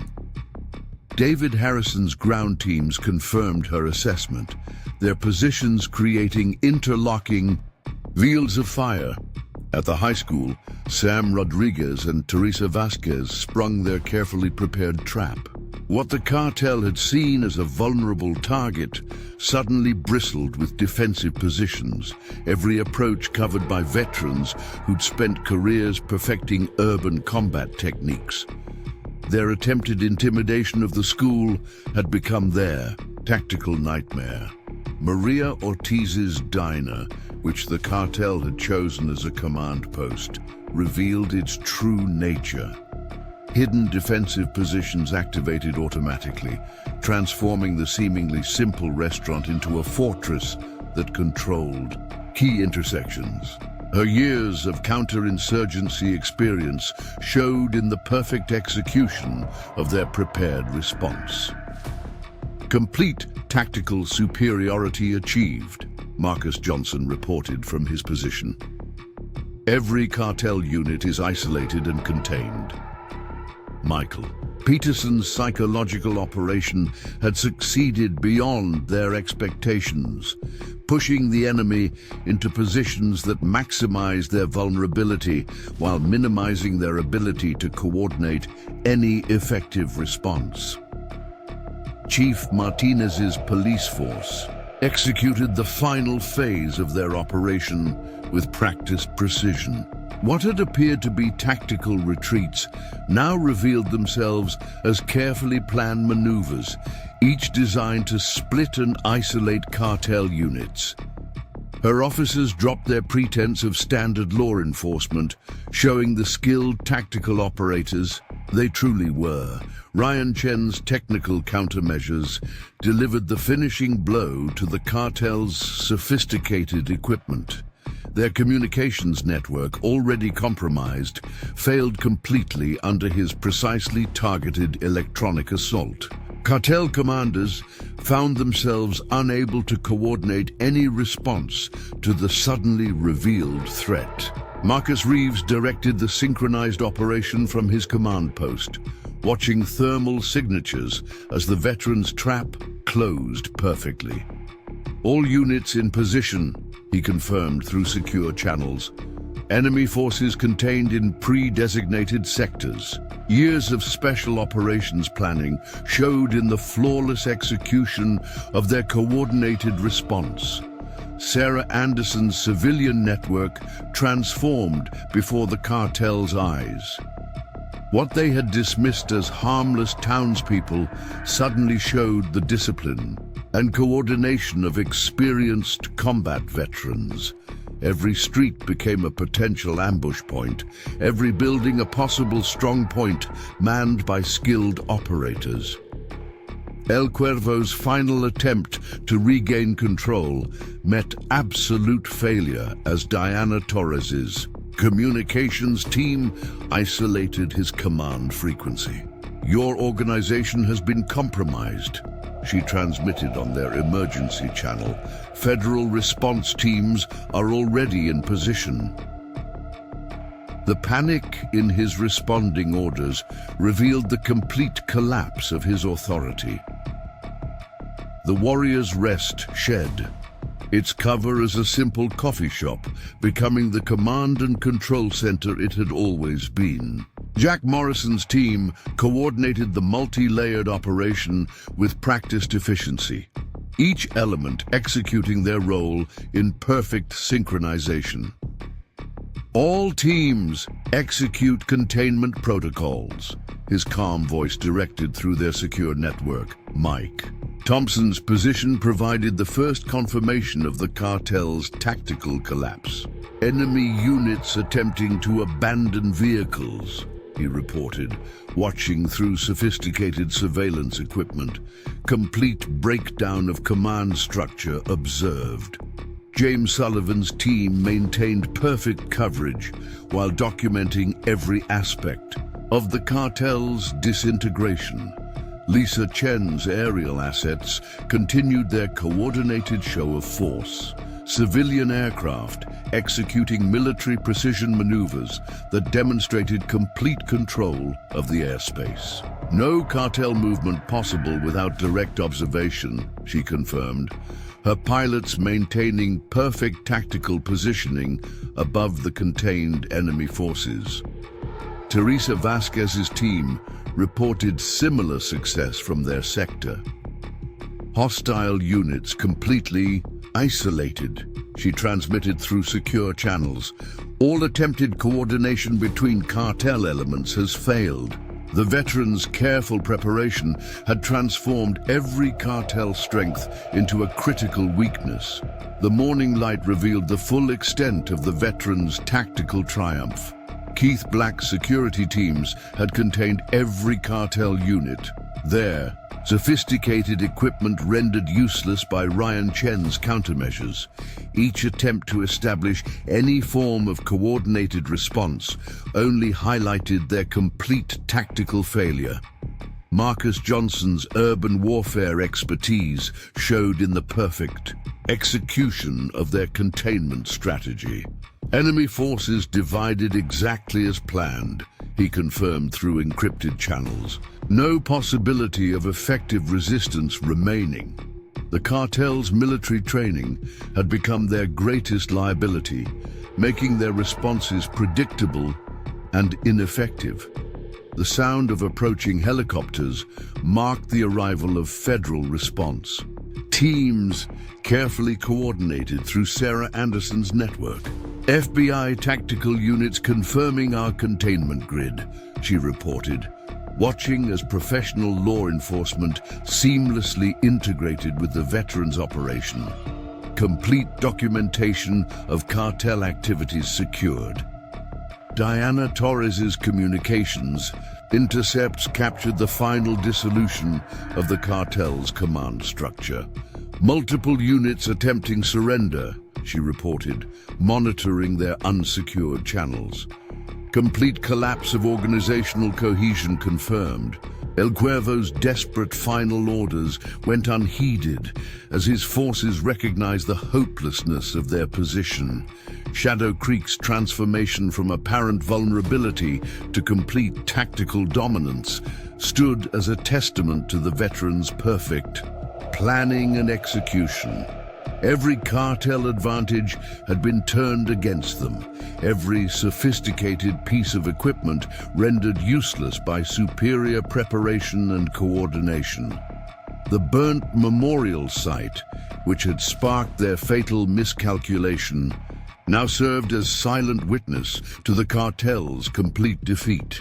Their act of desecration had awakened a force they couldn't comprehend, uniting veterans whose combined experience had created an opposition they never stood a chance against.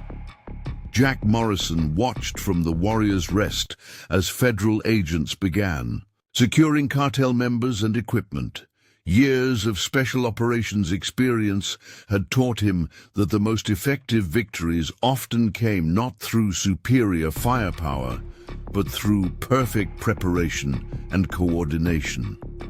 Shadow Creek had proved that lesson once again. The morning sun illuminated a changed town, where every apparent vulnerability had been revealed as carefully prepared strength. The cartel's sophisticated operation, meant to demonstrate their power, had instead become a perfect demonstration of why some lines should never be crossed, especially when they unite veterans who've spent careers perfecting the art of warfare. The aftermath of Shadow Creek's victory unfolded with the same precision that had marked their entire operation. Federal tactical teams worked seamlessly with the veterans' established containment grid, processing captured cartel members and securing evidence. Jack Morrison coordinated from the Warriors' Rest, ensuring every aspect of their success contributed to the larger mission of dismantling the Sombra Negra cartel's entire regional network. Diana Torres's communications team continued monitoring all frequencies, tracking the ripple effects of their victory through cartel operations across the border. Their entire command structure is unraveling, she reported, intercepting panicked transmissions from other cartel leaders. What happened here is compromising their operations in 3 states. Claire Davidson's surveillance system captured crucial intelligence as cartel units in neighboring areas reacted to Shadow Creek's triumph. They're abandoning prepared positions, she noted, tracking digital signatures across her tactical display. Complete withdrawal from multiple sectors. Keith Black's security teams documented every movement, building a comprehensive map of the cartel's regional infrastructure. Mike Thompson's clinic transformed into a processing center as federal agents debriefed captured cartel members. James Sullivan's medical team provided care while gathering critical intelligence about the organization's structure and capabilities. They're talking freely, he reported through secure channels. The shock of their defeat has broken their resistance. Lisa Chen's aerial surveillance continued tracking cartel movements far beyond Shadow Creek's borders. Mass exodus observed in all sectors, she transmitted from her observation altitude. Their entire regional network is dissolving. David Harrison's ground teams confirmed her assessment, documenting the rapid collapse of cartel operations across the area. At the high school, Sam Rodriguez and Teresa Vasquez coordinated with federal tactical units, sharing their detailed intelligence about the cartel's attempted intimidation of educational facilities. They were planning to use schools as control points, Teresa reported, providing evidence that would strengthen federal prosecution. Maria Ortiz's diner became a central point for intelligence gathering as captured cartel commanders, seeking to bargain for leniency, revealed details about their organization's broader operations. Her counterinsurgency experience proved invaluable in extracting and verifying crucial information about their network. The psychological impact is spreading. Marcus Johnson observed, monitoring reports from other border communities. Every cartel operation in the region is facing internal collapse. Michael Peterson's carefully crafted operation had created a ripple effect that extended far beyond Shadow Creek's boundaries. Chief Martinez worked with federal agencies, transforming her police force's documentation of cartel activities into a comprehensive case against their entire organization. "We're not just dismantling one operation," she explained during a secure briefing. "We're providing the framework to take down their whole network." Ryan Chen's technical analysis of captured cartel equipment revealed critical intelligence about their sophisticated operations. "Their communications infrastructure is region-wide," he reported, mapping connection points and command centers. "What we've compromised here exposes their entire system." Marcus Reeves coordinated from his command post as federal teams expanded their operation beyond Shadow Creek. Cartel assets identified in 12 communities, he confirmed through secure channels, all vulnerable to the same tactics that worked here. His experience helped guide the growing response to the cartel's broader presence. Sarah Anderson's civilian network expanded, connecting with similar communities facing cartel intimidation. "Other towns are already implementing our methods," she reported, tracking how their success was inspiring organized resistance across the border region. The cartels losing their grip everywhere. El Cuervo's captured communications devices provided federal agents with unprecedented insight into the Sombra Negra cartel's operations. Diana Torres worked with FBI analysts, decoding messages that revealed the full scope of their organization. "This is giving us everything we need for a complete takedown." The Warriors' Rest became a coordination center as federal agencies established a regional response task force. Jack Morrison's team shared their methods and intelligence, helping transform their local victory into a template for dismantling cartel operations across the Southwest. "What worked here can work everywhere," he explained to assembled federal commanders. Mike Thompson's position continued gathering intelligence as more cartel members sought protection in exchange for information.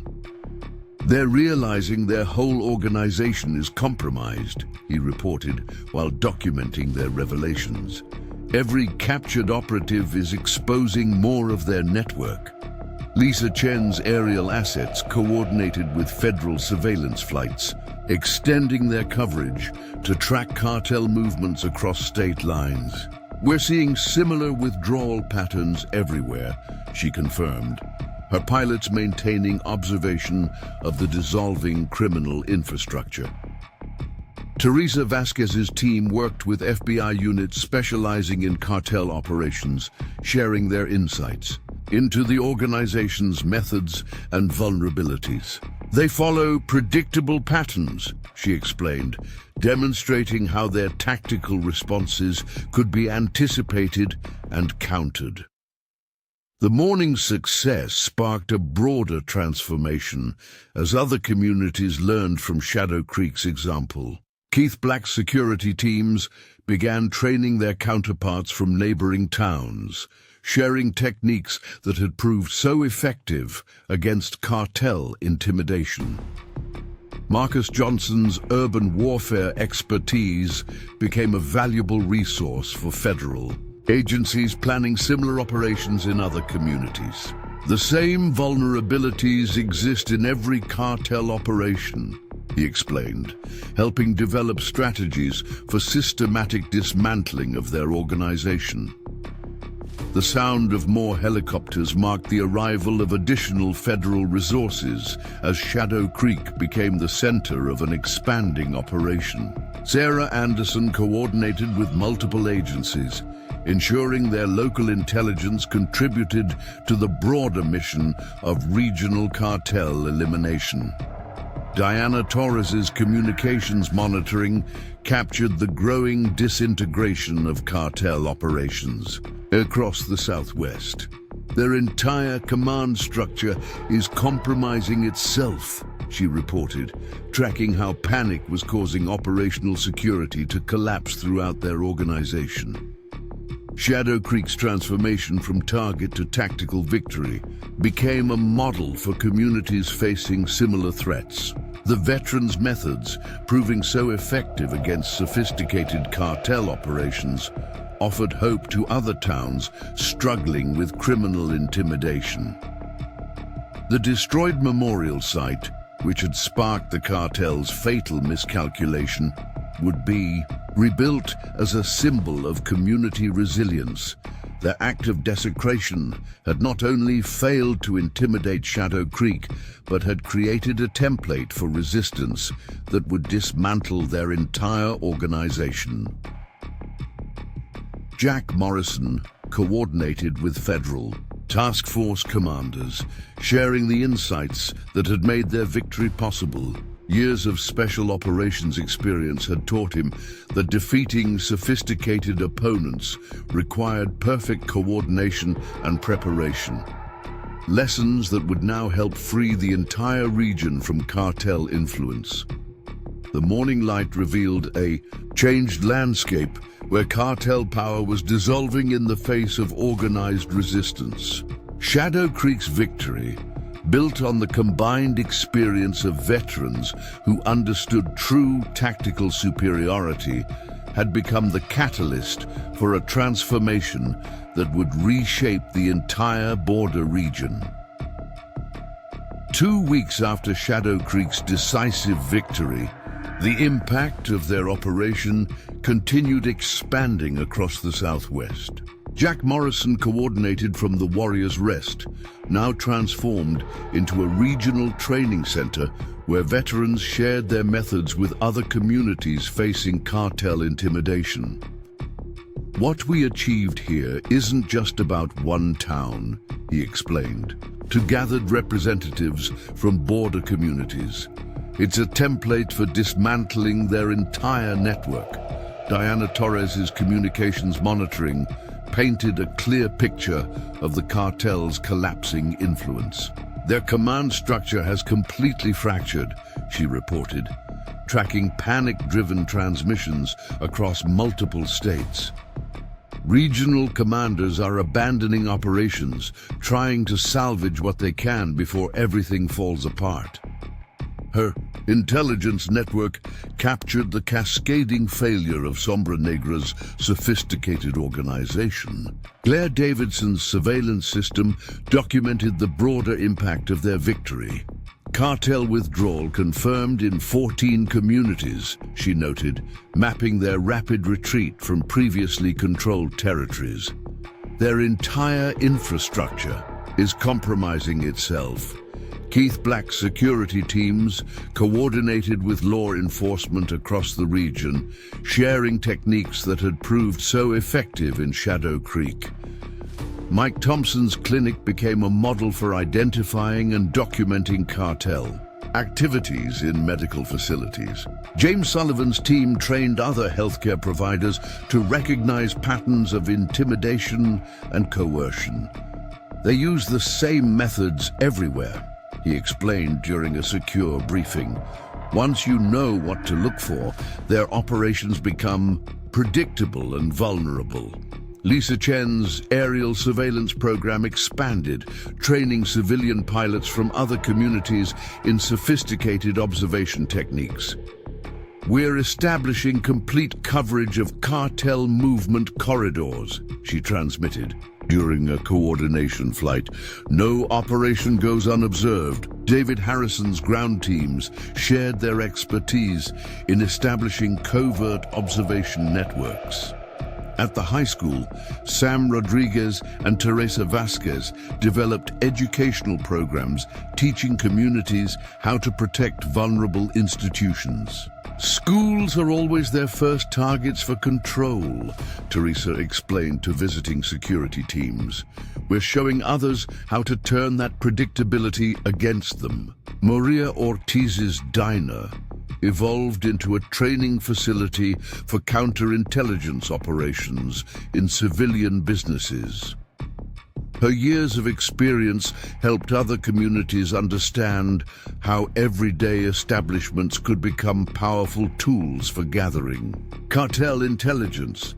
They never suspect the places they think they control, she demonstrated to visiting owners. The psychological impact has exceeded all projections, Marcus Johnson assessed, reviewing reports from across the border region. Every cartel operation faces the same vulnerability. They can't adapt when communities stop fearing them. Michael Peterson's techniques for breaking cartel intimidation spread rapidly through organized resistance networks.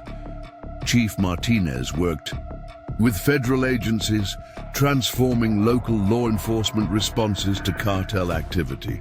We're teaching departments how to coordinate with veteran communities, she explained during a regional briefing. Creating partnerships that make traditional cartel tactics obsolete. Ryan Chen's analysis of captured equipment revolutionized anti-cartel operations across the Southwest. Their sophisticated technology becomes a weakness when properly countered, he reported, training technical teams from other communities. Every system they rely on can be turned against them. Marcus Reeves directed an expanding network of veteran-led security operations. We're implementing Shadow Creek's methods in 32 communities, he confirmed through secure channels. Each success further degrades cartel capability to operate effectively. His command post coordinated resistance activities across multiple states. Sarah Anderson's civilian network grew into a regional intelligence sharing system. Communities are learning to recognize and report cartel activities without fear, she reported, tracking how organized resistance spread through previously intimidated towns. Their traditional control methods don't work against prepared populations. The captured intelligence from El Cuervo's operation continued providing crucial insights into cartel vulnerabilities. Diana Torres worked with federal analysts using the decoded communications to predict and prevent attempted reorganization of cartel operations. They can't rebuild what we've exposed, she explained to task force commanders. The Warriors Rest hosted daily training sessions as more communities sought to replicate Shadow Creek's success.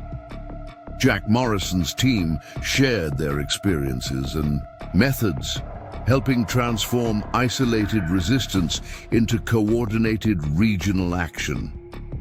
Every town has veterans, he reminded visiting groups. You just need to organize their capabilities effectively. Mike Thompson's position became a hub for medical intelligence gathering across the border region. Healthcare providers are crucial for early warning, he explained, while training other medical teams. They see the first signs of cartel activity in any community. James Sullivan's protocols for recognizing and documenting intimidation spread through professional networks. Lisa Chen's aerial program coordinated civilian aviation resources across multiple states. We're creating complete surveillance coverage, she confirmed during a regional briefing, making it impossible for cartel operations to move undetected. Her pilots demonstrated sophisticated observation techniques to other communities. Teresa Vasquez's team expanded their protective operations beyond Shadow Creek. Educational institutions need specialized security approaches, she explained to visiting administrators. We're showing them how to protect vulnerable populations while gathering critical intelligence.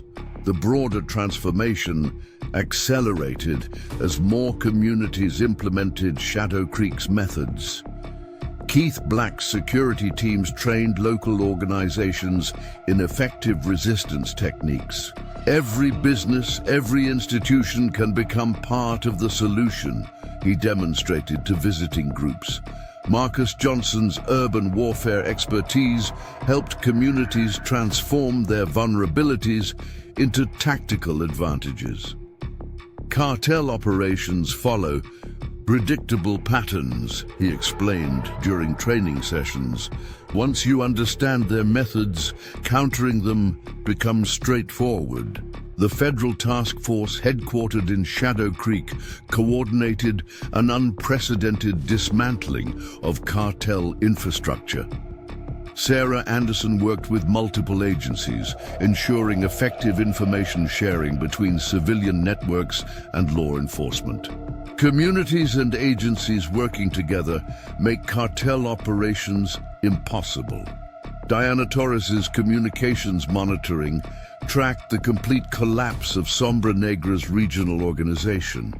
Their entire command structure is compromised, she reported during a secure briefing.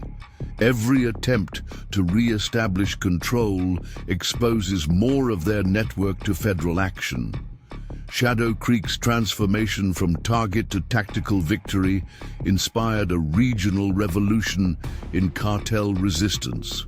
The veterans' methods, proven effective against sophisticated criminal operations, spread rapidly through communities tired of living under cartel intimidation. The rebuilt memorial site stood as a symbol of community resilience and victory. What began as an act of cartel desecration had sparked a movement that would free the entire region from criminal control. The new monument honored not just fallen warriors, but the power of organized resistance against intimidation. Jack Morrison coordinated the expanding operation from his position at the Warriors' Rest, watching as their local victory grew into regional liberation. Years of special operations experience had taught him that true success came not just from winning battles, but from teaching others to resist effectively.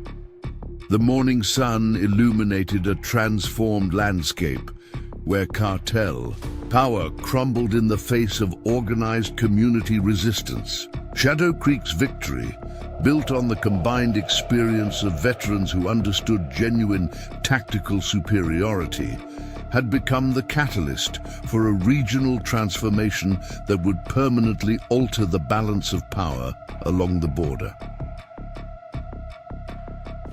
1 month after Shadow Creek's triumph, their methods had sparked a revolution in community defense across the Southwest. The Warriors' Rest, once a simple coffee shop, now served as headquarters for a growing movement of veteran-led resistance against cartel operations. Jack Morrison coordinated daily briefings with representatives from dozens of communities, each success building momentum for regional transformation. Diana Torres's expanded communications network tracked the complete dissolution of cartel power structures. Sombra Negra's remaining leadership is in full retreat, she reported, monitoring encrypted channels across 3 countries. Their entire organizational framework is collapsing. Her intelligence gathering revealed how panic had spread through all levels of cartel operations.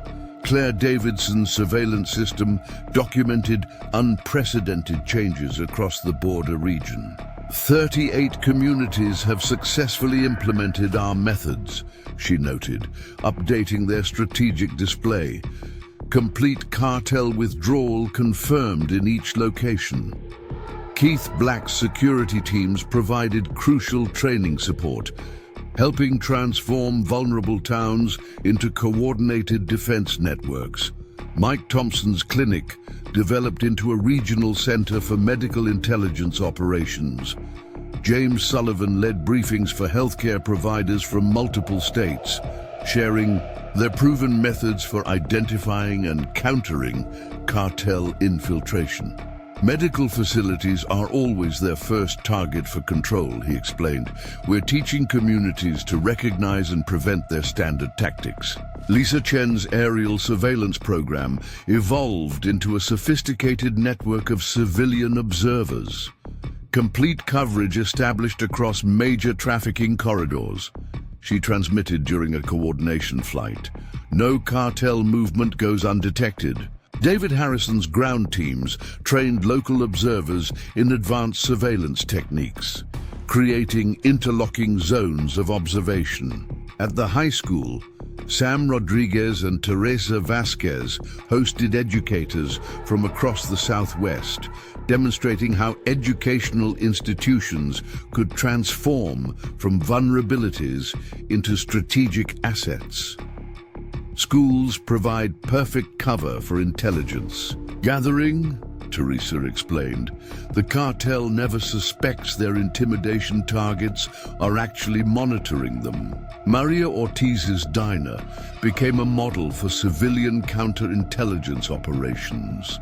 Business owners from multiple communities learned how to turn their establishments into effective observation posts. Every shop, every restaurant can contribute to community defense, she demonstrated.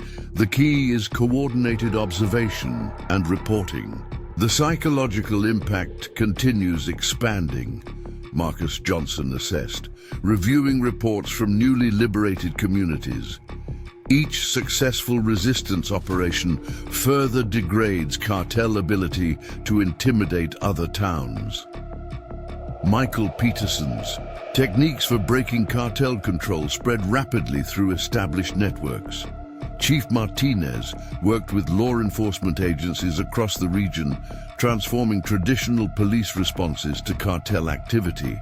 We're creating a new model of community law enforcement cooperation, she explained during a multi-state briefing, making it impossible for cartels to exploit gaps between civilian and official security. Ryan Chen's technical expertise revolutionized anti-cartel operations throughout the Southwest. Their sophisticated equipment becomes useless against properly prepared communities, he reported, training technical teams from multiple jurisdictions. Every system they rely on can be compromised and countered.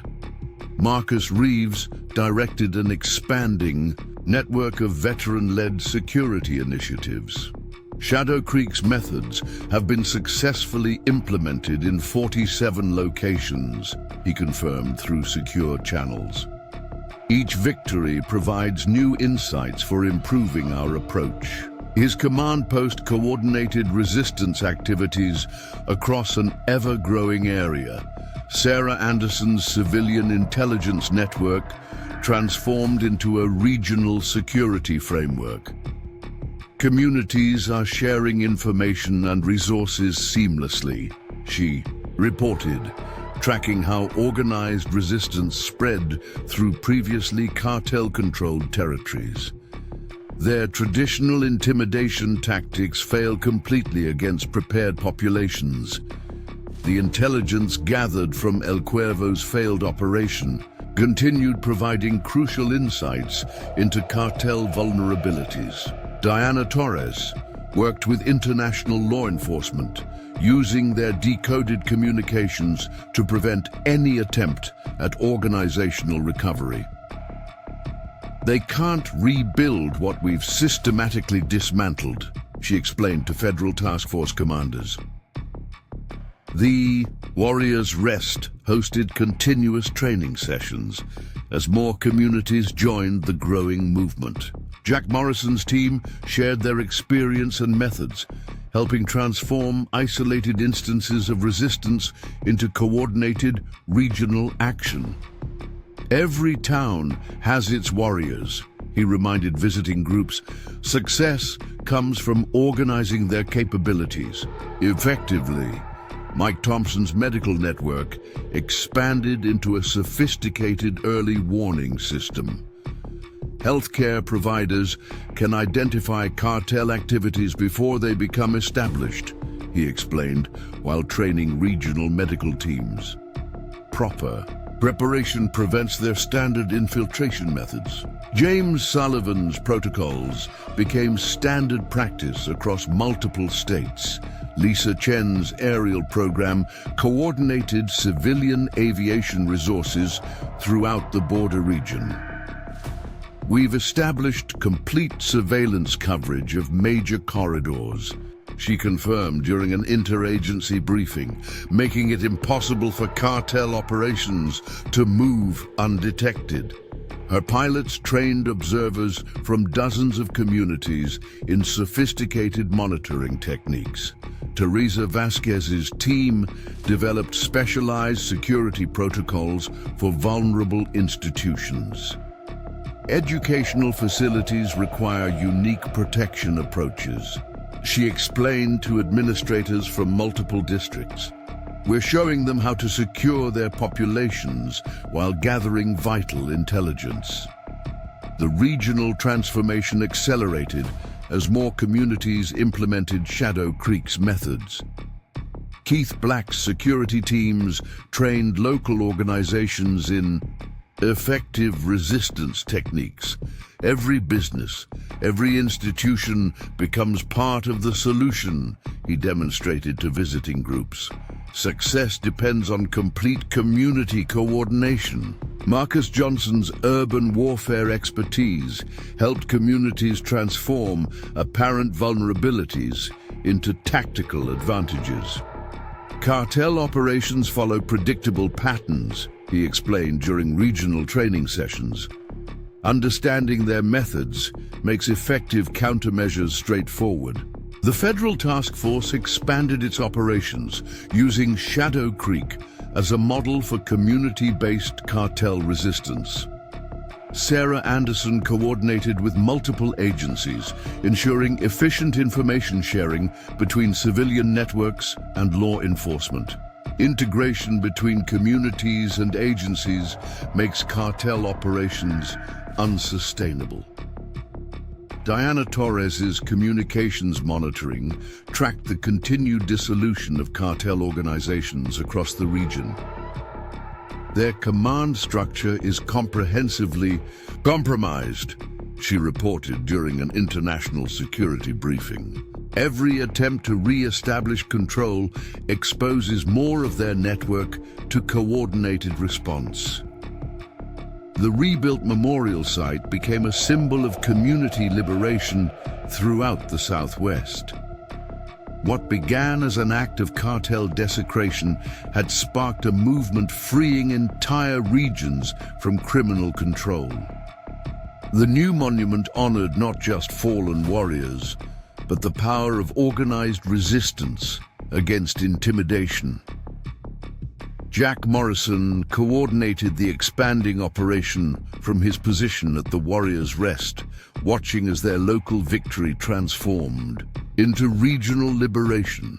Years of special operations experience had taught him that true success came not just from winning battles, but from teaching others to resist effectively. The morning sun illuminated a transformed landscape where cartel power crumbled before organized community resistance. Shadow Creek's victory, built on the combined experience of veterans who understood genuine tactical superiority, had become the catalyst for a regional transformation, permanently altering the balance of power along the border. The impact spread beyond immediate security concerns. revitalizing communities previously paralyzed by cartel intimidation. Economic activity flourished in liberated towns, social institutions strengthened, and civilian life returned to normal as criminal organizations lost their ability to maintain control through fear.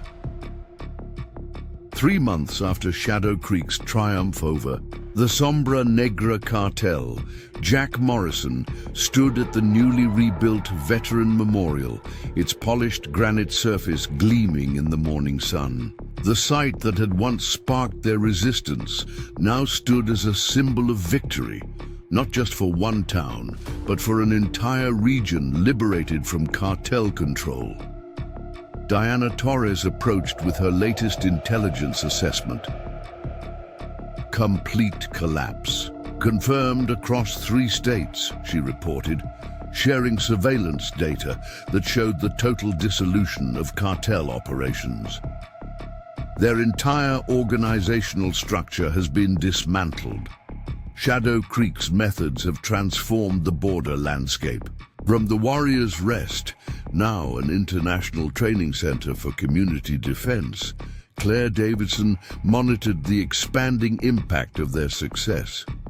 53 communities have successfully implemented our protocols, she noted, updating their strategic display. Each victory provides new insights for improving our approach. Keith Black's security teams continued sharing their expertise, helping vulnerable towns transform into coordinated defense networks. Mike Thompson's clinic had evolved into a regional hub for medical intelligence operations. Healthcare providers have become our most effective early warning system, he explained during a briefing for international observers. We can identify and counter cartel infiltration attempts before they gain any foothold. James Sullivan's protocols for medical facility security had been adopted across multiple countries. Lisa Chen's aerial surveillance network now covered the entire southwest border region. Complete observation coverage maintained, she transmitted during her morning coordination flight. No unauthorized movement goes undetected. David Harrison's ground teams had trained hundreds of local observers, creating an unbroken chain of surveillance along formerly vulnerable corridors. At the high school, Sam Rodriguez and Teresa Vasquez hosted law enforcement officials, studying their educational institution protection protocols. Schools are no longer viable targets for cartel intimidation, Teresa demonstrated. Every attempt to establish control points now exposes their operations to immediate counter-response. Maria Ortiz's diner served as a model for civilian counterintelligence operations worldwide. Business owners are the foundation of community defense, she explained to visiting security experts. Their coordinated observation network makes traditional cartel infiltration tactics obsolete. Her methods for transforming ordinary establishments into effective monitoring posts had been adopted across multiple continents. The psychological transformation exceeds all projections, Marcus Johnson assessed, reviewing international security reports. Criminal organizations can no longer establish control through intimidation. Communities have learned their power lies in coordinated resistance. Michael Peterson's techniques for breaking cartel influence had become standard doctrine in anti-criminal operations globally. Chief Martinez worked with international law enforcement agencies, sharing Shadow Creek's model of community police cooperation. Traditional gaps between civilian and official security no longer exist, she explained during a United Nations briefing. Unified response makes criminal organization operations impossible to sustain. Ryan Chen's technical countermeasures had revolutionized anti-cartel operations worldwide. Their sophisticated equipment becomes a liability against prepared communities, he reported, training cybersecurity teams from multiple nations. Every system they rely on can be detected and neutralized. His methods for compromising criminal communications networks had been adopted by law enforcement agencies globally. Marcus Reeves directed international implementation of their security protocols. Shadow Creek's approach has been successfully adapted in 18 countries, he confirmed through secure channels. Each implementation provides new insights for enhancing effectiveness. His command post coordinated resistance activities across an ever-expanding global network. Sarah Anderson's civilian intelligence framework had transformed into an international security standard. Communities worldwide are sharing information seamlessly, she reported, tracking how organized resistance spread through previously criminal-controlled territories. Traditional intimidation tactics fail completely against prepared populations. The lessons learned from El Cuervo's defeat continued, providing crucial insights into criminal organization vulnerabilities. Diana Torres worked with international security agencies, using their analyzed data to prevent any attempt at cartel resurgence. They can't rebuild what we've systematically exposed, she explained to global task force commanders. The Warriors Rest hosted continuous training sessions for security professionals from around the world. Jack Morrison's team shared their experience and methods, helping transform isolated resistance into coordinated global action. Every community has its defenders, he reminded visiting groups. Success comes from organizing their capabilities effectively. Mike Thompson's medical network had expanded into an international early warning system. Healthcare facilities provide perfect observation posts, he explained, while training medical teams from multiple countries. Proper coordination prevents any criminal organization from establishing control. James Sullivan's security protocols had become standard practice in medical facilities worldwide. Lisa Chen's aerial program coordinated civilian aviation resources throughout North America. We've established complete surveillance coverage of all major corridors, she confirmed during an international security conference, making it impossible for criminal operations to move undetected. Her pilots trained observers from dozens of nations in sophisticated monitoring techniques. Teresa Vasquez's team developed specialized security protocols adopted by educational institutions worldwide. Schools require unique protection approaches, she explained to administrators from multiple countries. We're showing them how to secure vulnerable populations while gathering vital intelligence. The global transformation accelerated as more communities implemented Shadow Creek's methods. Heath Black's security teams trained organizations across multiple continents in effective resistance techniques. Every institution becomes part of the solution, he demonstrated to international observers. Success depends on complete community, coordination. Marcus Johnson's urban warfare expertise helped communities worldwide transform vulnerabilities into tactical advantages.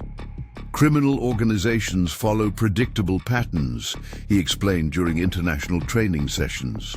Understanding their methods makes effective countermeasures straightforward. The International Task Force expanded its operations, using Shadow Creek as a model for community-based resistance against organized crime. Sarah Anderson coordinated with multiple agencies, ensuring efficient information sharing between civilian networks and law enforcement worldwide. Integration between communities and agencies makes criminal operations unsustainable. Diana Torres's communications monitoring tracked the continued dissolution of criminal organizations across multiple continents. Their command structures are comprehensively compromised, she reported during a global security briefing. Every attempt to re-establish control exposes more of their network to coordinated response. The rebuilt memorial site had become a symbol of community liberation recognized worldwide. What began as an act of cartel desecration had sparked a movement freeing entire regions from criminal control. The new monument honored not just fallen warriors, but the power of organized resistance against intimidation globally. Jack Morrison coordinated the expanding operation from his position at the Warriors' Rest, watching as their local victory transformed into international liberation. Years of special operations experience had taught him that true success came not just from winning battles, but from teaching others to resist effectively.